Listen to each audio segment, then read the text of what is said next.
Gold hub తాకట్టులో ఉన్న బంగారాన్ని విడిపించి కొనబడును. అదే రోజు ఆన్లైన్ ధరకు కొని డబ్బులు ఇవ్వబడును. హాయ్ హలో నమస్తే, వెల్కమ్ టు అవర్ ఛానల్ మనం టీవీ. నేను మీ శాన్వి. ఈ రోజు మనతో పాటు మన స్టూడియోలో ఉన్నారు సీనియర్ పొలిటికల్ అనలిస్ట్ డివి శ్రీనివాస్ గారు. మరి ఆయనతో మాట్లాడి ప్రస్తుత రాజకీయాల గురించి తెలుసుకుందాం. హాయ్ సార్, నమస్తే.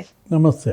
ఎలా ఉన్నారు సార్? Fine fine. సో ఇప్పుడు చూసుకుంటే తెలంగాణలో ఒకప్పుడు కేసీఆర్ గారు అధికారంలో ఉన్నప్పుడు చాలా ఫోన్ ట్యాపింగ్ చేయించారని, మరి దీనికి సంబంధించి ప్రణీత్ రావు గారిని విచారణ చేస్తే చాలా నిజాలు బయటపడ్డాయని, అలాగే ఈ ఫోన్ ట్యాపింగ్ గురించి కేటీఆర్ గారు కూడా నోటీసులు వెళ్ళబోతున్నాయి అని వార్తలు వినిపిస్తున్నాయి. దీని గురించి మీరు ఏం మాట్లాడతారు? ప్రణీత్ రావు అరెస్టు ప్రకంపనలు సృష్టిస్తోంది, నిద్రలేని రాత్రులు మిగులుస్తోంది. ప్రణీత్ రావు ఎప్పుడైతే అరెస్ట్ అయ్యాడో అప్పటి నుంచి కూడా రోజుకో రకంగా మనం సంచలనాలు చూస్తున్నాం. ఏంటి, మీడియాలో కూడా 10 లక్షల ఫోన్ కాల్స్ రికార్డ్ అయ్యారు.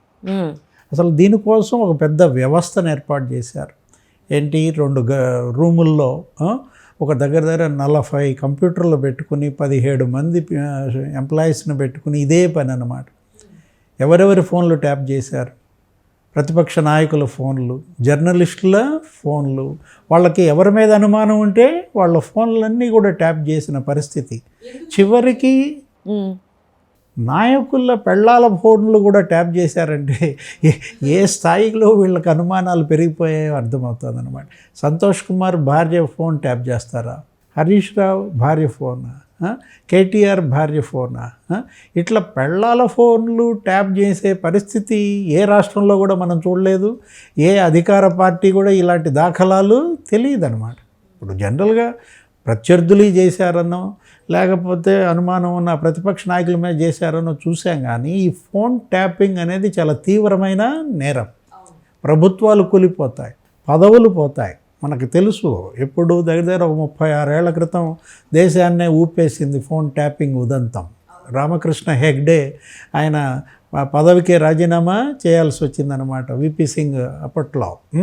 ఇలాంటి పరిస్థితుల్లో ఇప్పుడు కేసీఆర్ హయాంలో 10 ఏళ్లలో రేవంత్ రెడ్డి ఫోన్ ట్యాప్ చేశారని, బట్టి విక్రమార్క చేశారని, ఉత్తమదో లేకపోతే కోమటిరెడ్డిదో, ఇలా అందరూ పార్టీల నాయకులు ఫోన్ ట్యాప్ చేయటం, 10 లక్షల ఫోన్లు రికార్డ్. సరే, ఎప్పుడైతే ఎలక్షన్ జరిగిందో, రిజల్ట్స్ వచ్చాయో ఆ రోజు వెంటనే ఏం జరిగింది, ఈ కంప్యూటర్ డిస్క్లన్నీ పగలగొట్టారు, హార్డ్ డిస్క్లన్నీ కూడా నాశనం చేశారు, అక్కడ ఉన్నటువంటి ఆ పేపర్లన్నీ తగలబెట్టారు.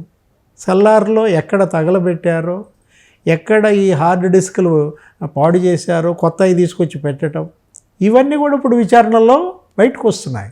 అతను ప్రణీత్ రెడ్డి అన్ని విషయాలు చెప్పేశాడంట. ఎవరు చేయమన్నారు, ఎందుకు చేశాడు, ఏమేం చేశాడు, మొత్తం ఓపెన్ అయ్యాడు. ఇప్పుడు ఏంటి, ఆ స్పెషల్ ఇంటెలిజెన్స్ బ్రాంచ్ ఏదో ఉంది, ఎస్ఐబి, ఆ ఎస్పీ ఆదేశాల మేరకే చేశానని. ఓకే, ఎస్ఐబి హెడ్ ఎవరు, అప్పుడు చీఫ్గా మరి నాయకత్వం వహించినటువంటి ఆ పోలీస్ ఆఫీసర్, ఆయనకి ఇప్పుడు చుట్టుకుంటాను. రేపు వాళ్ళిద్దరిని పిలుస్తారు, ఎస్పీని చీఫ్ని. మరి వాళ్ళు ఎవరి పేరు చెప్తారు? ఇప్పుడు అటు తిరిగి ఇటు తిరిగి నీకు తీగ లాగితే డొంక కదులుతోంది. ఏది, ప్రగతి భవన్ ఇప్పుడు లేదు, ప్రగతి భవన్ ఫామ్ హౌస్ డొంక కదులుతోంది, నంది హిల్స్ డొంక కదులుతోంది అన్నమాట. అటు తిరిగి ఇటు తిరిగి ఇదంతా కూడా ఎవరికి చుట్టుకుంటోంది? కేటీఆర్కి చుట్టుకుంటుంది. ఎప్పుడు కేటీఆర్ని అరెస్ట్ చేస్తారు అనేదే ఇప్పుడు మనం నడుస్తుంది. సార్, ఇప్పుడు మీరు చెప్పినప్పుడు ఒకప్పుడు రామకృష్ణ హెగ్డే గారు పదవి నుంచి తీసేశారని చెప్పారు కదా, మరి ఇప్పుడు కేటీఆర్ గారు అని ప్రూవ్ అయిపోతే ఇప్పుడు అతని పరిస్థితి ఏంటంటారు? పదవి పోవటమే కాదు కదా, జైలుకి వెళ్ళాల్సి వస్తుంది కదా. ఇప్పుడు ఏంటి, రాజకీయ జీవితమే ఖతం అయిపోతుంది అన్నమాట. ఇప్పుడు కేసీఆర్కి 2 బిడ్డలు, ఒక కూతురు ఒక కొడుకు. కవిత ఆల్రెడీ ఒక కేసులో ఇరుక్కుంది. దేంట్లో, ఢిల్లీ లిక్కర్ స్కామ్. ఇవాళ దాని మీద విచారణ అని కూడా అంటున్నారు. సుప్రీంకోర్టులో ఆ కేసు కూడా వస్తుంది. ఆమె ఏదో సిబిఐ అరెస్ట్ కాకుండా తెచ్చుకున్నది. ఈడీ అరెస్ట్ చేయడానికి వస్తే సుప్రీంకోర్టు ఏదో ఆదేశాలు ఇచ్చి కొద్దిగా ఎట్లా కూడా కొన్ని రోజులు గడుపుకున్నారు. అదే విషయం సిబిఐకి కూడా మొన్న అరెస్ట్ చేయడానికి మొన్న ఏదో నోటీసులు కనుక పంపిస్తే మళ్ళీ ఆ విషయమే చెప్పారు, సుప్రీంకోర్టులో ఉంది అని. మరి ఇవాళ ఏం తేలుద్దో మనం చూడాలి. అటు కూతురు కేసుల్లో ఆయన జుట్టు బీక్కుంటున్నాడు. ఏంటి, మాజీ ముఖ్యమంత్రి కేసీఆర్ ఎలా కూతుర్ని కాపాడుకోవాలి, ఒకవైపు ఏమో బీజేపీతో శత్రుత్వమో తెలియదు, మిత్రత్వమో తెలియదు. రెంటికి చెడ్డ రేవడయ్యాడు. అవును. మోడీనేమో ఒకప్పుడు గొప్పోడని పొగిడాడు, అదే మోడీ నువ్వు మోడీయా బోడియా అన్నాడు. కేసీఆర్ నైజం మరి కాంగ్రెస్కే కాదు బీజేపీకి కూడా తెలుసు కదా. అక్కడ ఉన్నది ఎవరు? మోడీ, అమిత్ షా, సోనియా గాంధీ కాదు. ఏది వాళ్ళ ఇంటికి వెళ్ళి చక్కగా విందు భోజనం చేసి ఆమె పాదాభివందనాలు చేసి పార్టీ కాంగ్రెస్లో విలీనం చేస్తామని చివరికి ఏం చేశారు? ధమ్కా ఇచ్చారు సోనియాకి. అది ఇక్కడ కుదరదు. ఇక్కడ ఉన్నది ఎవరు? మోడీ, షా కదా. అటు కూతుర్ని ఎలా కాపాడుకోవాలి, జైలుకి పోకుండా ఎలా ఆపుకోవాలి, అలాంటి పరిస్థితుల్లో ఇప్పుడు కొడుకుది వచ్చింది. ఏది? కేటీఆర్. ఈ ట్యాపింగ్ కేసు కేటీఆర్కి ఎక్కడ చుట్టుకుంటుంది? ప్రణీత్ రావు ఏం చెప్తున్నాడు, ఏం మాట్లాడాడు, వీటన్నిటిపైన ఇవాళ బీఆర్ఎస్ దృష్టి ఉంది, నాయకుల దృష్టి ఉంది, తెలంగాణ ప్రజలందరి దృష్టి ఉందన్నమాట. అవును. ఇప్పుడు ఇద్దరు బిడ్డల పరిస్థితి ఈ విధంగా మారితే మరి ఆ తల్లిదండ్రి పరిస్థితి ఇవాళ కేసీఆర్ అదే అన్నమాట. అవును. తెలంగాణలో ఇవాళ ఒకవైపు లిక్కర్ స్కామ్ కుదిపేసింది మొన్నటిదాకా, ఇప్పుడు ఫోన్ ట్యాపింగ్ కేసు భూకంపం సృష్టిస్తోందన్నమాట. ఇది ఎటు తిరిగి ఎటు పోతుంది? మిగతా దర్యాప్తులు ఎటు అవి కొనసాగుతున్నాయి. ఒకవైపు అవినీతి కుంభకోణాలు, ఏంటి కాళేశ్వరంలో అవినీతి, మిషన్ భగీరథలో అవినీతి, లేకపోతే ఆ మిషన్ కాకతీయ, దానిపన్నిటి మీద ఏదో వేశారు. ఏది? రిటైర్డ్ జడ్జితో న్యాయ విచారణకు ఆదేశించారు. ఇద్దరు రిటైర్డ్ జడ్జిలను కూడా పెట్టారు. విద్యుత్ ప్లాంట్లలో జరిగినటువంటి అక్రమాలు, ఛత్తీస్గఢ్ నుంచి కొన్నారు విద్యుత్ కొనుగోళ్లలో స్కామ్ అన్నమాట. ఈ యాదాద్రి, భద్రాద్రి పవర్ ప్లాంట్స్ ఉన్నాయి కదా, అవన్నీ కూడా స్కాములని, 35,000 కోట్ల అవినీతి వాటిల్లో జరిగిందని దాని మీద ఒక రిటైర్డ్ జడ్జి ఆధ్వర్యంలో ఒక న్యాయ విచారణకి ఆదేశించారు. ఇప్పుడు ఒకవైపేమో న్యాయ విచారణలు వేటిపైన? అవినీతి కుంభకోణాలపైన. అవును. నిన్న కూడా మీటింగ్ మాట్లాడుతూ ఏమని చెప్తారు కేసీఆర్? ఆ మేడిగడ్డ పిల్లర్ల కుంగిపోవటం మీద ఆయన ప్రాజెక్టు పిల్లర్లని దేంతో పోల్చాడు? నీ నోట్లో పళ్ళతో పోల్చాడు. ఏంటి?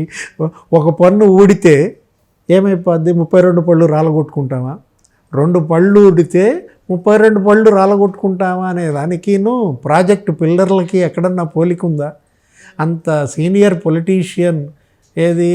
మరి ఆయనకు కూడా 72 ఏళ్ళు, 70 ఏళ్ళు, 40 ఏళ్ళుగా రాజకీయం చేస్తున్నట్టు కేసీఆర్ కాళేశ్వరం ప్రాజెక్టు పిల్లర్లని దేంతో పోల్చాడు? నోట్లో పళ్ళతో పోలుస్తాడా? ఒక పన్ను ఊడితే 32 పళ్ళు రాలగొట్టుకుంటారా అన్నాడంటే, నీ పళ్ళు అవి నీ ఇష్టం, నువ్వు రాలగొట్టుకుంటావా? దానివల్ల సమాజానికి జరిగే నష్టమేమీ లేదు, వ్యక్తిగా నీకు నష్టం జరగదు. కానీ అది ప్రాజెక్ట్, అది పిల్లర్లు, అదేంటి? లక్షల ప్రాణాలకు సంబంధించినటువంటి అంశం. అక్కడ ఒక పిల్లర్ కాదు, 2 పిల్లర్లు కాదు, కొద్దిగా భూమి కంపించినా కుంగినా లక్షల ప్రాణాలకు సంబంధించినటువంటి అంశం అన్నమాట. ప్రాజెక్టు పిల్లర్లని నోట్లో పళ్ళతో పోలిస్తే మనం ఇంకేం మాట్లాడతాం కేసీఆర్ గారిని?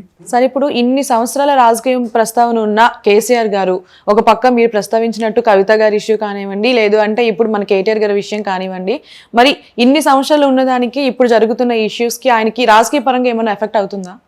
ఇవాళ బీఆర్ఎస్ పూర్తిగా ఏమైపోతుంది? ఇక అది ఆరిపోయే దీపంలాగా ఉందని మినుకు మినుకుమని అంటోంది. ఎప్పుడు ఆరిపోతుందో తెలియదు. అలాంటి పరిస్థితుల్లో అటు పార్టీని కాపాడుకోవాలి. ఏం జరుగుతోంది? మొత్తం బీఆర్ఎస్ అంతా కూడా సగం బీజేపీ లాగేసుకుంటుంది, సగం కాంగ్రెస్ లాగేసుకుంటుంది.